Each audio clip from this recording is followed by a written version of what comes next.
Selam aleyküm, hayırlı akşamlar. Saygılar telekanalının teleseyircileri bugün informasyon programmasını seyretesiniz. Studiyada sizler için men Gülsüm Halilova çalışam. Nevbetteki bir saat bu studiyamızga adet uzriye bağlangan Milli Meclis Reisimiz Rifat Agaçubarov'ın biz savaşının 110. gününde yürüz bergen sonki aktual meselelerini, sonki haberlerini ve umumen alganda bu cenknin ketişatını hem bizlerge hem Kırım Tatar halkına hem de umumi alganda Ukrayna milletinin demek akıbetine tesirleri hakkında laf edecekmiz. Men hatırlatam ki biz canlı yayında çalışamız ekranlarınızga her daim rejisörlerimiz telefon numaralarını takdim eteler. 067 63 46 130 Viber vasıtasıyla ATR telekanalının yayınına bağlanma imkanına sahipsiniz. Aynı zamanda Skype adresimizni de kullanabilirsiniz. ATR.tv bu bizim telefonumuz. Buyurunuz bizlerge telefon açınız. Sizin sesiniz bizler için çok mühim. Ya suallerinizni seslendirebilirsiniz ya da bizlerine yüz bergen hadiseler ile haberdar etmege isteseniz onu da yapabilirsiniz. Çünkü bu çok mühimdir dep düşünüyoruz. Bugünkü şartlar ve şaraitlerde Kırım ile bağlı olan bu köprünü demek elde tutmak, bu köprünü joymamak gayet mühimdir. Çünkü umut etemiz ki bu savaş ve bu cenk neticesinde Kırım'da dahil olmak üzere Ukrayna'nın bütün toprakları işgalcilerden kurtarılır ve Ukrayna özünün hakiki egemenliği ve territorial bütünlüğünü gayrıdan tikler ki zaten Ukrayna'nın hakiki bağımsızlığı için savaş 2014 senesinden beri devam edip ki biz zaten erdayım aytaydık 2013-2014 senesi yüz bergen inkılap bu sadece başlangıç edi ve bu inkılapın devamını biz yıllarca takip edip gördük. Şimdi ise Rusya'nın Ukrayna'ya büyük cenk ilan etkeninden sonra muhakkak Ukrayna özünün hakiki egemenliğini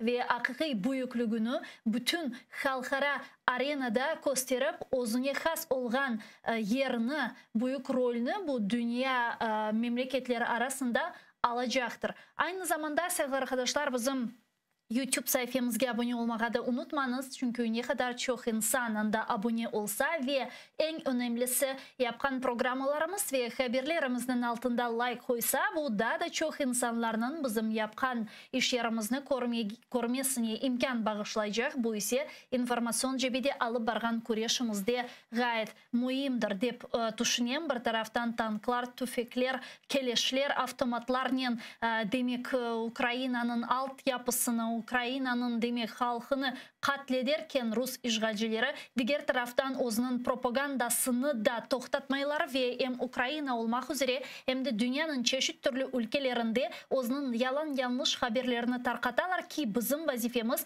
bu yalan yanlış haberlerini insanlara gösterip hakikatlarını sadece Ukrayna'ya değil de bütün dünyaya anlatmaktır ve böylece Ukrayna'ya verilgen halkara destek daha da fazla olacağını umutlarını besliyoruz. Milli Meclis Reisimiz Rifat Agaçubarov bize canlı bağda. Rifat Aga, selamun aleyküm, hayırlı akşamlar olsun. Hayırlı akşamlar hepinize. Demek Rifat Aga, meraklı çeşitli türlü haberler meydana kelama men demek bugün böyle bir hadisenin başlamağa isterim. Çünkü işgal etilgen Kırım'da bir kasabalarının birinde belki de siz görgendirsiniz bilmiyorum ama anda demek Kırım Tatarı Rus arbilerini şinomontaj noktasında stansiyasında yardım etmege reddetti. Bu video bizde var. Men rejisörlerimden şimdi rica ederim onu göstermege bizim seyircilerimizge ve üzerinde keliniz biraz laf edeyik. Video olacak. Şimdi videonu çıkarmağa imkanımız olsa rejisörlerimizden galiba var mı? Вот, пацаны, приехали, блядь, на вулканизацию. Поменять на шиномонтажку колесо, короче, блядь. Тут такой разговор, что, блядь, военным не помогают, короче. Не бесплатно, за деньги, короче, все даем, ну, нам сказали, короче, военным не помогают. Напомни, как адрес здесь называется. Вот, пацаны, вот такая помощь, вот такое спасибо, бля, за нашу работу.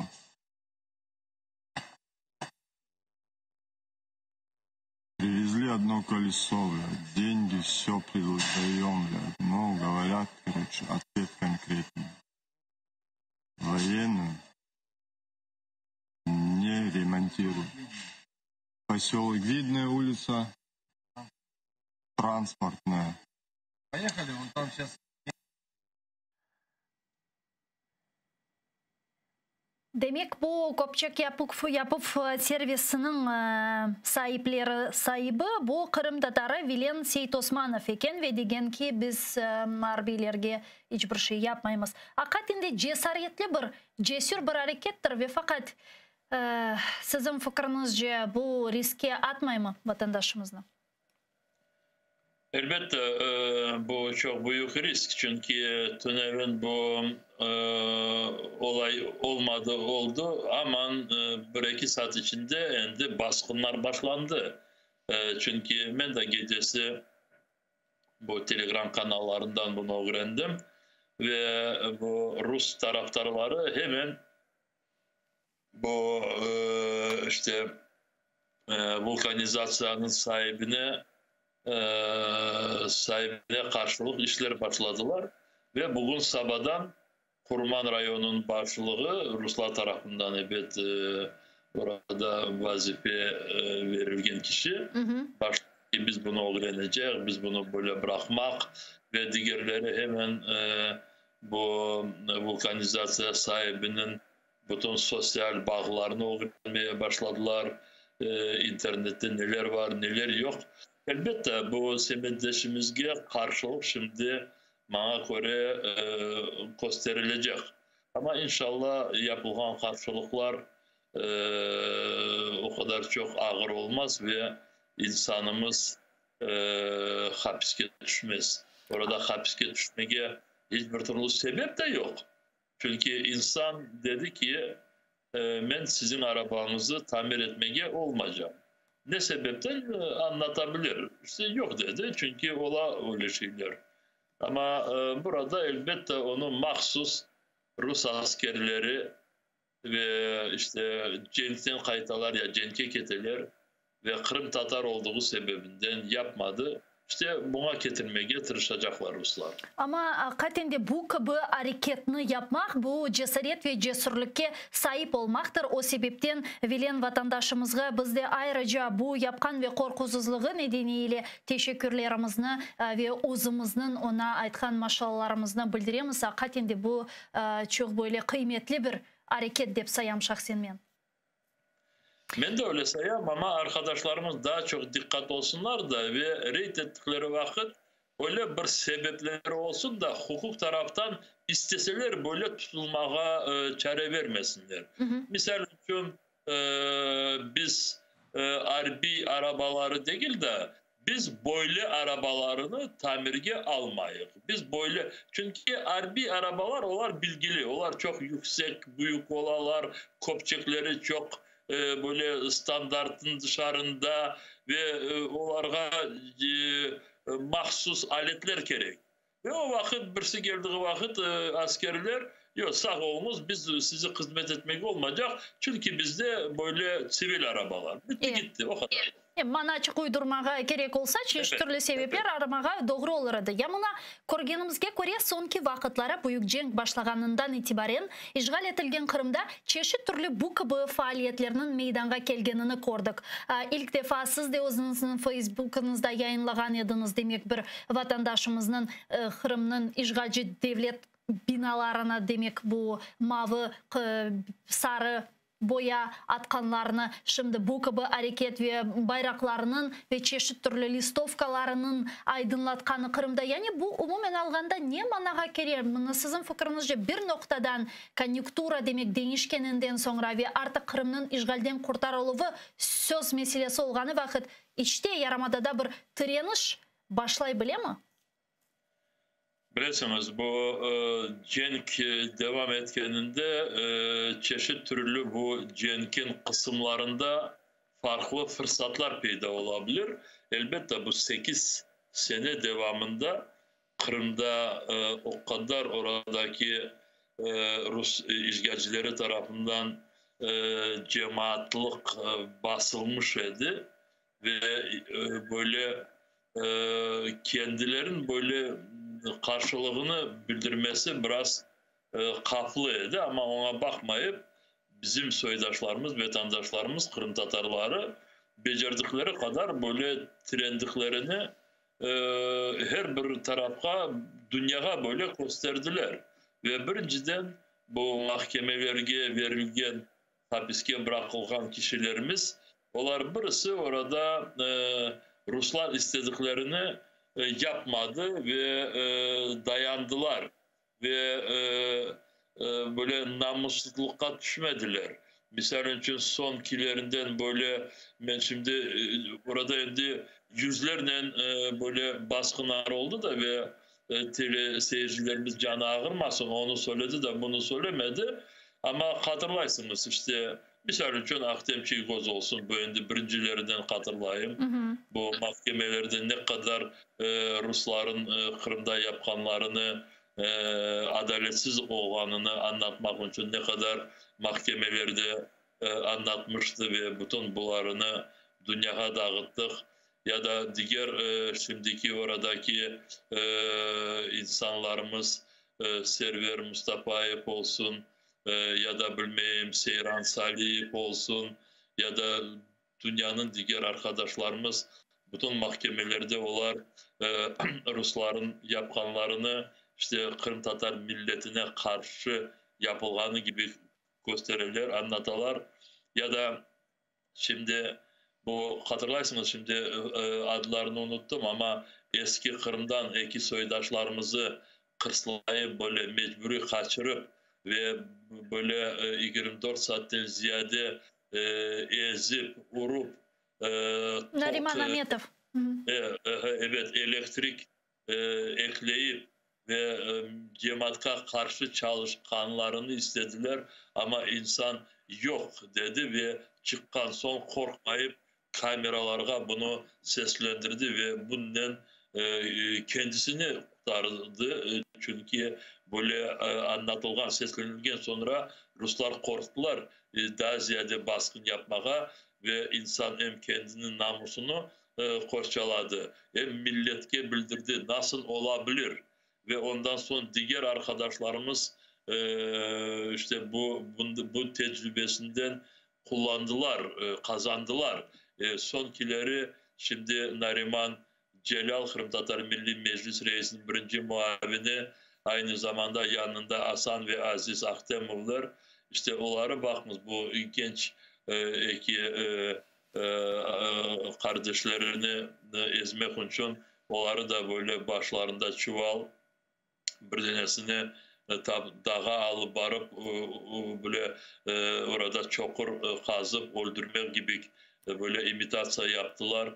Gene de elektrik teller bağlayıp kıynadılar ve nasıl advokatlar kelgenine bu gençler dediler ki biz bu söylediklerimizi bizden mecburi böyle çok ağırtıp kıynayıp ağzımızdan çekip aldılar ama endi bana advokat yanımızda olduğu sebebinden biz bu söylediklerimizi yanlış değil de yalan değil de bizden mecburi ağzımızdan çıkardıklarını gibi anlattık ve elbette bunlar hepsi gerçek değil deyip söylediler ya da Nariman Celal başında bu çuvalının bütün gün devamında iki türlü böyle sorunlar işte birisi böyle çok korkutup ikincisi dersin ki böyle yumuşaklar işte insanlarımız böyle kendilerini o kadar yaşalı baralar da ve böyle zor durumlarda bunu yaptılar. Ben çok uzattım ama bunu anlatmaya isteyeyim. O vakit bu esas Ukrayna'da cenk tek Donbas'ta keteydi ve Kherson, Nikolaev ya da bilmeyeyim başka bu tarafları Kiev olsun, Lvov o taraflarda her bir yerde tınçlık edi. Ve şimdi buradaki 24'ünden son başlayan cenk Kırım için de yeni bir fırsatlar böyle yakınlaştırdı ya da evet doğrulattı ve şimdi orada insanlarım bakın şimdi burada bir incelik var. Orada Kırım'da çok şeyleri böyle yapmaya çareler yok. Ama biraz böyle işte insanlar trendiklerini göstermeye çeşit türlü böyle işte olaylar kullanılabilir. Ama siz şimdi bu vulkanizasyonun yapanını gösterdiniz. Ya da bazı yerlerde duvarlarda Ukrayna'nı destekleyen yazılar ya da bilmeyeyim mekteplerde ana babalar bir şeyler yaparlar. İşte böyle şeyleri biraz çoklaştırmaya gerek. Çünkü esas Ukrayna'daki toplum Kırım'ını şimdi çok dikkat ediyor. Ve bazıları sabırsız söyler değiller ki biz burada cenk yapayız. Ve cenkte bizim yakınlarımız öldürülüyor. Ve aynı zamanda biz biliyoruz ki cenkin sonu Kırım'ını azat edilmesi. Kırım'dan Rus işgalcilerini kumak. Ve biz şimdi buna hazırız ve biz bu yolda gidiyoruz. Ve bu vakitte Kırım'daki da insanlar olsun Ukraynalılar olsun Kırım Tatarları biraz Ruslarga böyle karşılıklı becerdikleri kadar biraz böyle korumlu yapsınlar. Böyle duygular burada var. Ama aynı zamanda bizim görgenimiz üzeri katinde Kırım 8 yıldan beri şimdi işgal altında ve anda söylemeye böyle bir şey gerekmedi vatandaşlarımızga. Ukrayna taraftarı olup veya olmaganına zaten en baştan Rus işgalcilerinin bizge olgan düşmanlığı taraflama mevcut ve bugün aynen görgenimiz şekilde bu gibi represif faaliyetler Kherson bölgesinde yapıla ki bu topraklarını artık galiba Kırım'a dahil etmeye planlaştıra ve o topraklarını da aneksiye işgal etmeye istey Rus işgalcileri ve kene aynen 2014 senesi olganı gibi Kherson bölgesinden de hususan Kırım Tatarlarga ait mensup olgan bazı hainlerini bulup onlarını işletmeye başladılar şimdi. Ve hususan temsili organımızın vekillerinden Hasan Aliyev sizge yaxşı tanış olgan, bizlerge herkeske yaxşı tanış olgan semeddeşimiz bu günleri artık Kırım'a barıp andaki propagandistik millet kanalında bu millet sözünü de bozdular. Yani bu kanalga böyle bir ad verip ama bu biraz çetleşim anda çıkışta bulunup Kherson bölgesinin demek ne şekilde Kırım'a dahil olmak gerek olganı bilmeyim. Kırım'da Ruslarının yollar yapkanı ve ilahri bununla bağlı çeşit türlü olur olmaz açıklamalar yaptı. Hatta bizim video bile var. Ben onun rejisörlerimizga böyle kenardan bir göstermeye rica ederim. Korsunlar, bilsinler bu kişilerin sımalarını. Sizin için hususan Hasan Aliyev'nin böyle bir hareket yapacağı beklenilgen edi mi? Onun böyle bir insan olganı haqda malumatlarınız var edi mi? Şimdi bakınız. Kırım Tatar Milli Meclisi 2013 sene Oktyabr ayının sonunda kurultayda seçilmişti.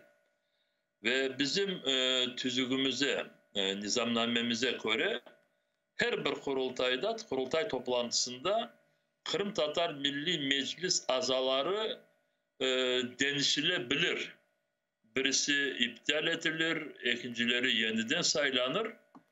Ve bunu söylemeyi isteyeyim ki eğer Kırım Ruslar tarafından işgal edilmemiş olsaydı ve kurultaylarımızın toplantısı devam edilseydi o zaman Hasan Aliyev ve onun gibi bir iki arkadaşlar onlar hemen bu kurultayının Kırım Tatar Milli Meclisi'nin çalışmalarının yarım ya da bir sene neticelerine göre onlar ben eminim hemen başkalarına kurultayının vekilleri değiştirirdiler. Çünkü bilirsiniz kurultayımızın toplantısında her vakit gün tertibinde böyle sual vardı. Kırım Tatar Milli Meclis azalarının rotasyası, değişmesi. Ve o vakit Kırım Tatar Milli Kurultay'ın milletvekilleri söz alır ediler. Derediler ki bana böyle Kırım Tatar Milli Meclis azası işte bilmeyeyim adını söylerdi. Bize göre yaxşı çalışma ya da yeterli değil ya da çok soğuktan baka kendi vazifelerine ve onun regi koyup onu vazifeden boşatıp onun yerine başkalarını saylar ediler. Ama bilirsiniz 2014 senesi Şubat ya da Fevral ayında Kırım işgal edildi ve ondan sonra bu tarafa göre bu vaktecik bizlerde böyle fırsat yoktur. kurultayımızı ötkürmege olmayık ve ama Kırım Tatar Milli Meclis azaları tek kurultayının kararından, vazifelerinden boşanabilirler ya da saylanabilirler. İşte bana bu Hasan Aliyev gibi söylüyor, işte o sebepten şimdi kurultayımız toplanmağa çaresi olmadığı sebebinden formal şekilde Kırım Tatar Milli Meclis azası gibi tanıla da değil de sayıla. Çünkü tanımak onun birisi tanımay şimdi ve çoktan Hasan Aliyev kendisini böyle alıp bara orada Ruslar gelmeyince uzaklaşmış idi milli davamızdan. Oradaki cemaat yaxşı bile. Toplantılara gelir idi o kadarlık. Ama bu gражданская blokada başka oradaki olan bizim olaylardan uzakta durur idi. Şimdi Ruslar Kherson vilayetine işgal edilgen sonra Ruslarla işbirlik yapmaya başladı ve elbette bizim için bu çok böyle gelişmegen bir şeydir. Hem kendisini hem kendisinin yakınlarını bir kereden milletin o günde böyle düşürdü. Ama yazıklar olsun bazılarına sebep verdi Kırım Tatarlarını lekelemek için. Benim jurnalistlerge böyle bir ricam var. Hasan Aliyev'i konuştuğumuz vakit hemen Kırım Tatar Milli Meclisi'nden onu bağlamamız. Bu formal böyle bir durumda ve gerçeği burada gerçeği tek o ki Hasan Aliyev işte Kırım Tatarı olarak 2022 sene Mart ayından başlayıp Rus işgalcilerinin işbirlik yapmaya başladı. Ya mına malum olğanı gibi 2014 senesi Kırım işgal etilgeninden sonra temsili organımızın ne yazık ki bazı kişileri olar sırasında demek Remzi İlyasov olsun, Zaur Smirnov, Teyfuk Gafarov ve olar Rus işgalcilerinin tarafına geçtiler ve benim bilgenime göre Milli Meclisimizde onların demek faaliyetleri toktatıldı. Yani bu gibi karar alıngan idi. Zira temsili organımızın isimleri ile lekelemeleri men hakikaten bu çok böyle hakaretlendirici bir şey bizim temsili organımızga. Bu kişinin de faaliyeti toktatıldı mı acaba? Şimdi Gülsüm Kadem, biraz farklı durum. Çünkü 2014'te 2015'te olganlarını biz o vakit rahat Kırım Tatar Milli Meclisi'nin toplantısını fizik olarak böyle geçirirdik. Ve böyle bir toplantımız bu insanları Kırım Tatar Milli Meclis azasının vazifesini toktatmasına algan kararlar Geniçis'te alınmıştı. 2014. senesi İyun ayının sonundaydı, İyül ayındaydı ve ondan sonra beni Kırım'a yasakladılar. Şimdi Nariman dostumuz hapiste. 24. fevralde cenk başlandı ve bazı bağlantılarımızın şimdi bakınız hepsini de böyle çok söylemeye de olmam ama biraz anlatacak olsam uzaktan. Şimdi bazı bağlantılar da Kırım'dan zorlaştı. Zorlaştığı sebebi bütün insanlarımız ve bundan ben toktatacağım şimdi. Bütün insanlarımız, korumlu insanlarımızın Rusların böyle binlerce gözlerinin kontrolünde. Ve biz yapacaklarımızı yapayık. Bu siz söylediğimizde inşallah yapacak. Vakti gelecek ve formal şekilde Kırım Tatar Milli Meclis'in kararı Hasan Aliyev'in vazifesi vakitlenecek, kurultay toplanacak, onun vazifesi toktatılsın diyen karar olacak. Ama bu karara bağlı değil, bütün kendisinin pisliğini Hasan Ali Efendi yaptı. Ve o sebepten burada öyle düşünmeye gerekmiyor ki birisine ve siz soradığımız vakit de teleseyircilerimiz böyle anlamasın. Dersin ki Kırım Tatar Milli Meclisi toplanmaya istemeydi ve Hasan Aliyev'ini vazifesinden toktatmamak için. Yok, biz bütün eğer arkadaşlarımıza, milletimize anlattık.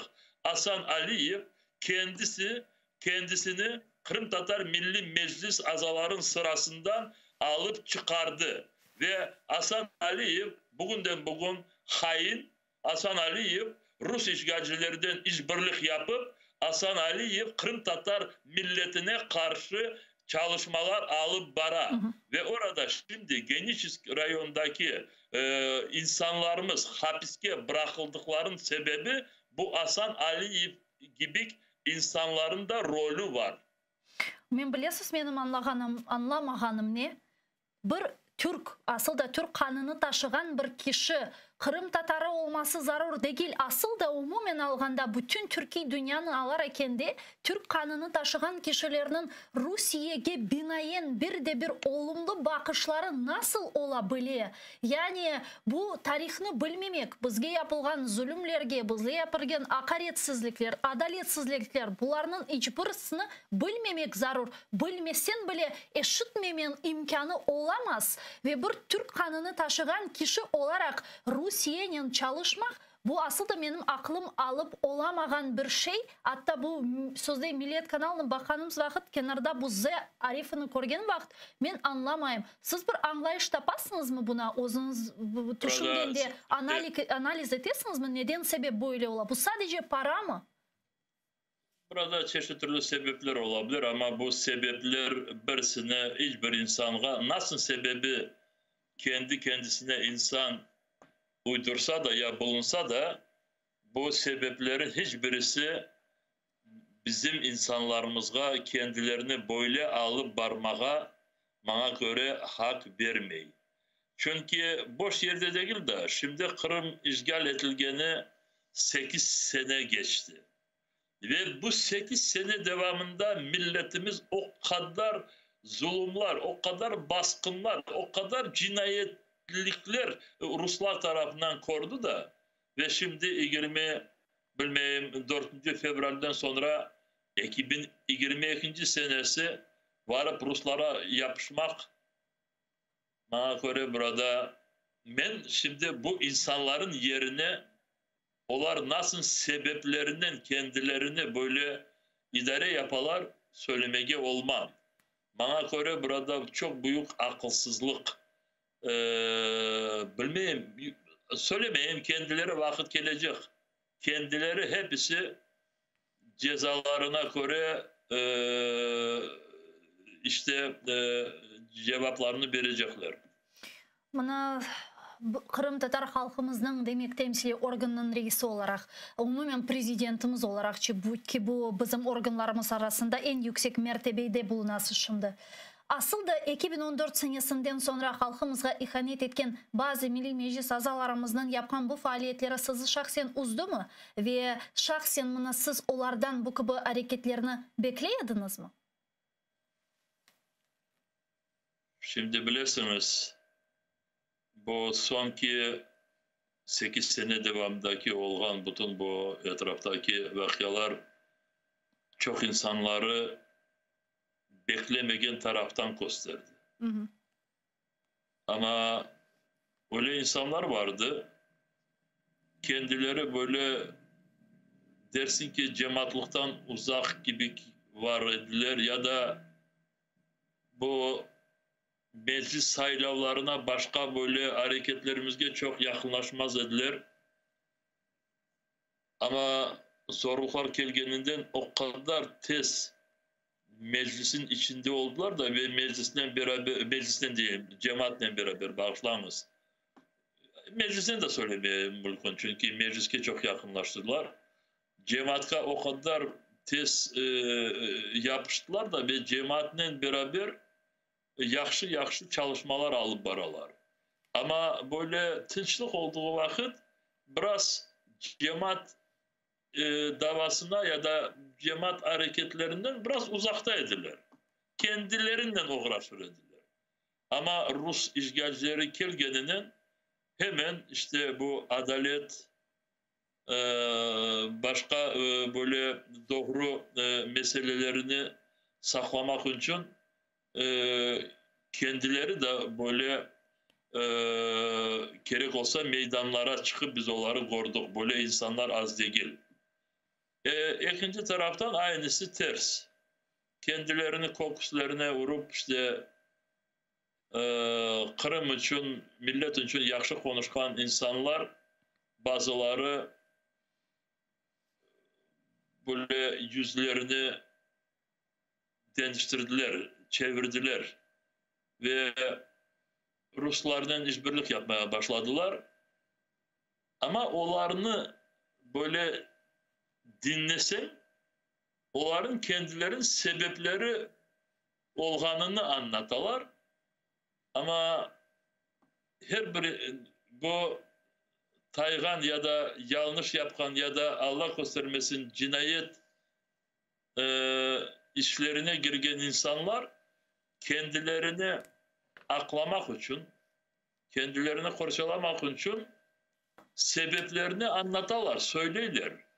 Ama ne kadar onların sebepleri gerçek mi, gerçek değil, bunu cemaat söyleyişi gerek. Bana göre cemaat o kadar çok akıllı ki her bir insanın söylediği yüreğinden temiz böyle fikir olarak geliyor, yoksa bulanıp çıkar. Cemaatimiz buna cevabını vermeye ya da kıymetini kesmeye çok büyük ustadır. Misal için bazıları değiller. Biz burada mecburumuz böyle kendimizi alıp barmağa. Çünkü biz vatanımızı, yurtumuzu korçalayız burada. Böyle söylediklerini düşünüp kalsan, etrafa bakaysın, 8 sene devamında oraya 1 milyon Ruslar gelip yerleşildi. Yerleştirildi. Onları yerleştirdiler. Rus işgalcileri. Nasıl biz bu toprağımızı korçalayık? 8 senede 1 milyon Ruslarını getirdiler ve yerleştirdiler. Bazıları değiller, biz burada işte bu faaliyetlerimizi alıp barıp ana dilimizi, adetlerimizi, medeniyetimizi saklamak için tırışıyıq. Han Sarayı'nın alı nasıl olganını bugün hepsi bilir. Ben bugün de Bakçısaray'daki yaşayan semedeşlerimizle konuştum. Onlar bugün varıp oralarını baktılar ve Ruslar gene de bu tamir, remontne работы, tamir işlerine başladılar ve Han Sarayımız berbat oldu orada. Ya da ana dilimizi koşalayır değiller, Rus sınıflarını Kırım Tatar mekteplerinde açarlar. Şimdi ben böyle söylediklerimi buna getirmek isteyeyim ki insanlar bu kendilerin hareketin başında kendi fikirlerine esaslanıp yanlış yola çıkabilirler.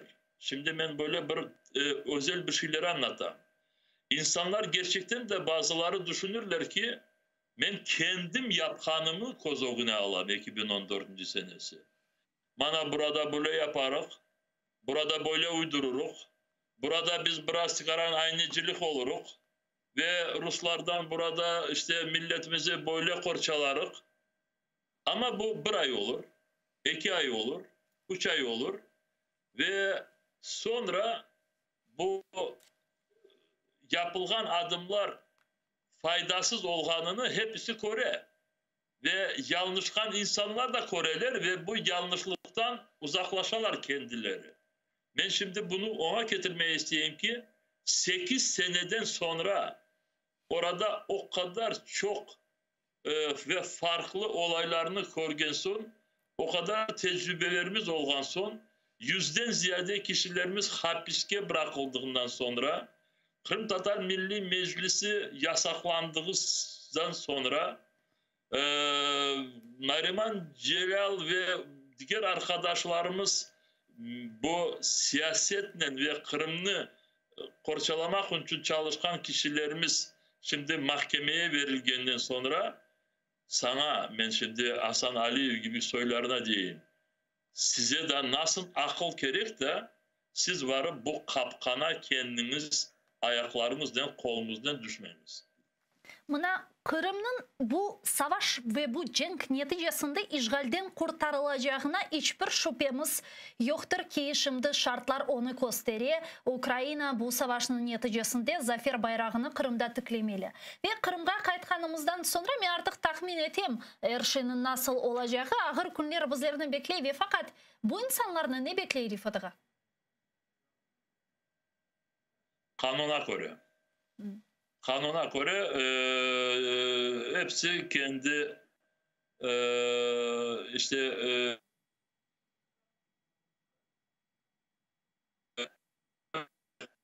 ama kanundan da dışarında ya kanunun dışarında insanların, milletinin bakışı var.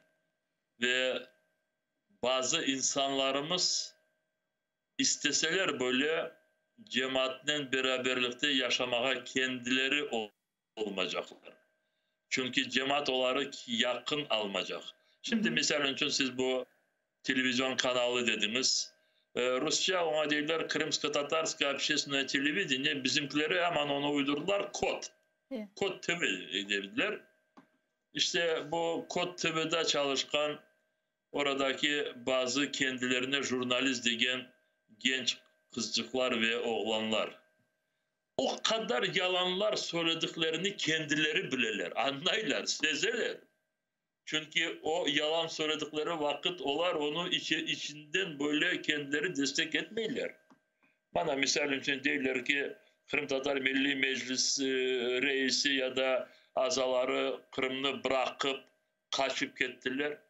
Ya Akdem Çilgoz mahkemede 3 sene hapiste olganını bilirler ya. Ya Refat Çubarov'unu kaç kere sınırlarda toktatıp son mutlak ya 6 sene mahkeme kararı kabul etkenlerini bilirler. Nariman Celal'ın bütün bu durumunu bilirler. Emine Avamilov'unu yakında advokatımızı ve Kırım Tatar Milli Meclisi'ne hapiske bırakanlarını her bir şeyini bilirler. Ya da Ervin İbrahimov'unu kaçırdıklarını, videolarını görürler. Ya da Sabah'dan nasıl bu Rus askerleri saat 4'te 5'te evlerimize gelip o kapıları, pencereleri yıktırıp balaları yatkan yerlerinden alıp bu polga bırakıp bütün bu tentürlerini geçirdiklerini hepsini bilirler, görürler. Ama mikrofonu alırlar, değiller ki işte сегодня в очередной раз Федеральная служба России раскрыла новую ячейку террористов. Ими оказались члены местного meclisi.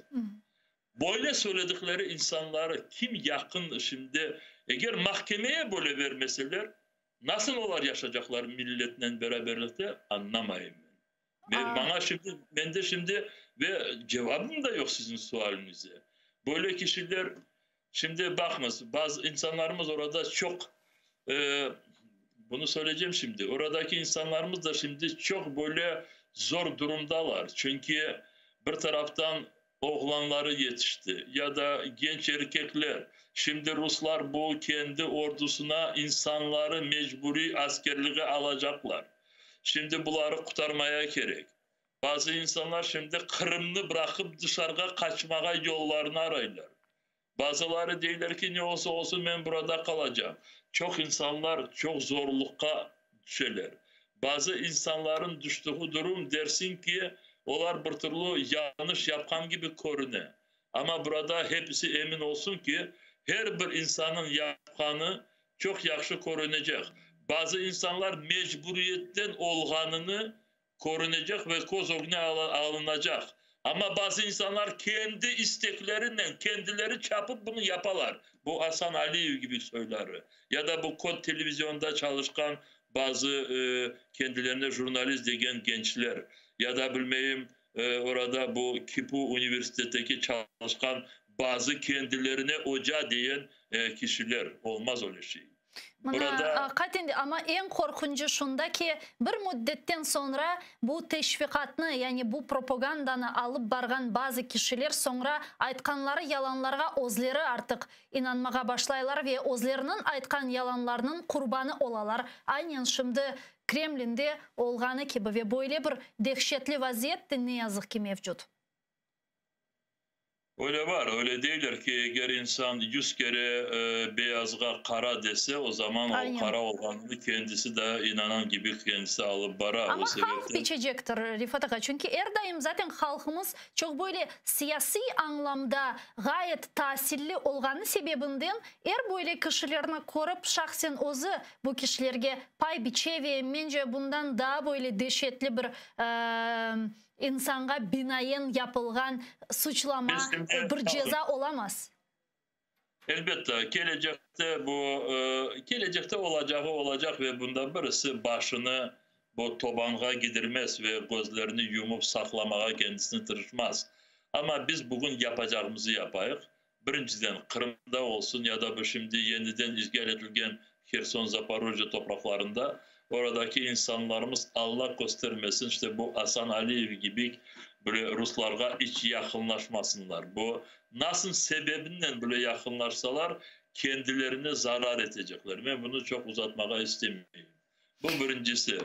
İkincisi insanlarımız orada bu birlikini saklasınlar. Biz Kırım Tatar Milli Meclis olarak burada elimizden geleceğini yapmaya tırışıyık ve bazı şeylerini beceriyoruz. Bana misal için biz Türkiye'deki bu üniversitelere Kırım'dan ve Kırım Tatarları için oradaki üniversite okul yerlerini çoklaştırmak için bazı davrandık ve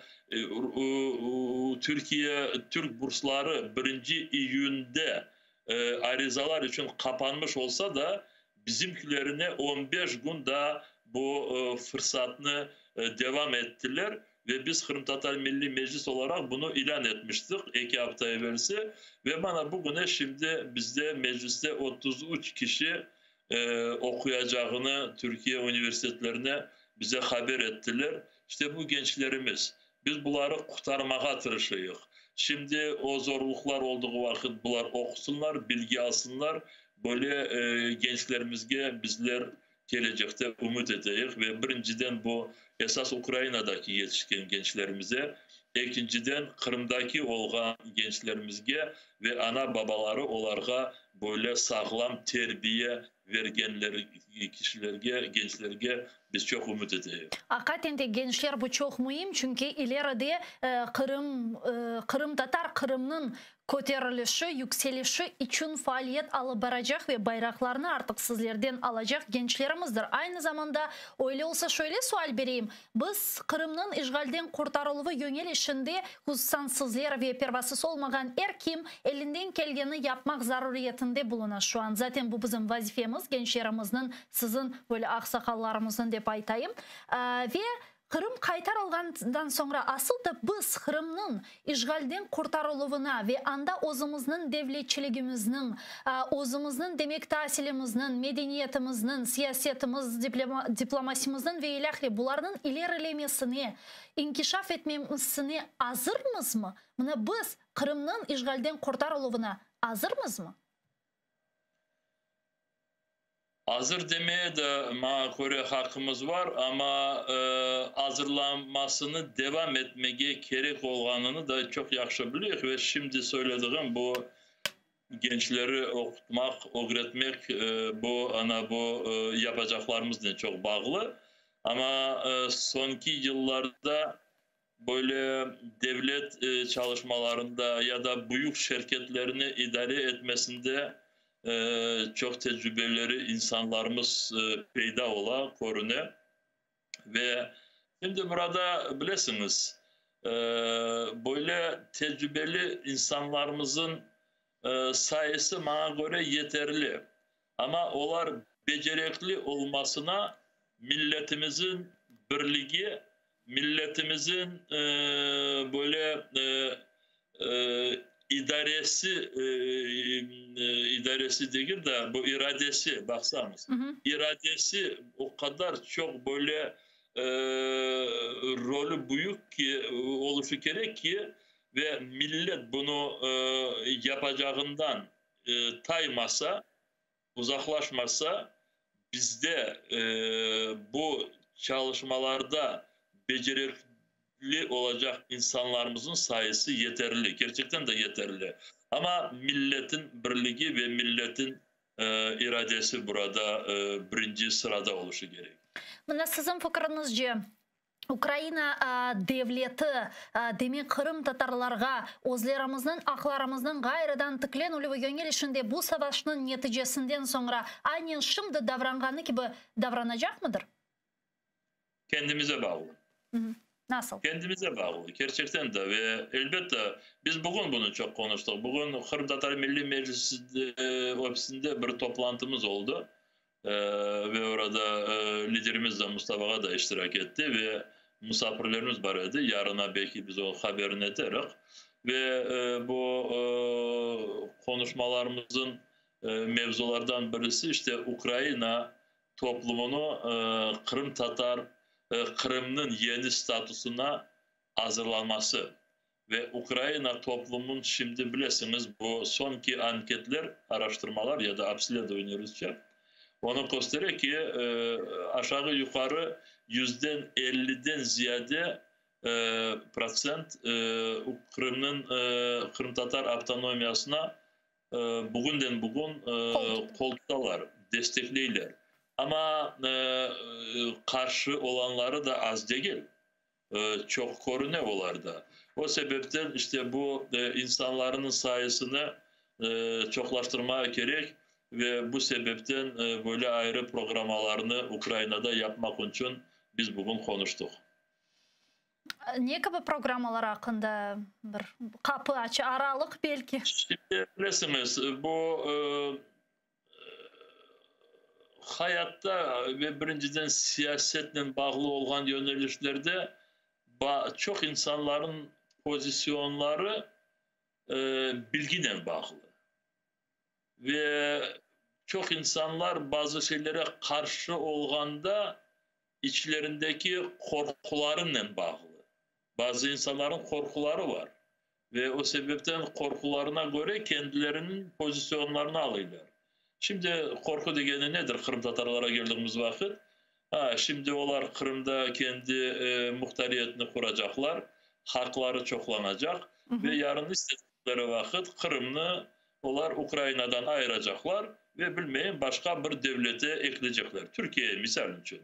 Yok biz buna karşımız. Çünkü biz şimdi Rusya'ya karşı çıkıp Kırım'ı kolumuza kaytardık da ve şimdi ne sebepten Kırım Tatarları bizden öyle bir oyun yapmaya isterler diye böyle fikirler var. O vakit öyle insanlara eğer gerçekten de bu böyle fikirleri bilgisizlikten bağlı olsa bilgisizlikten bu insanlara bilgi vermeye gerek.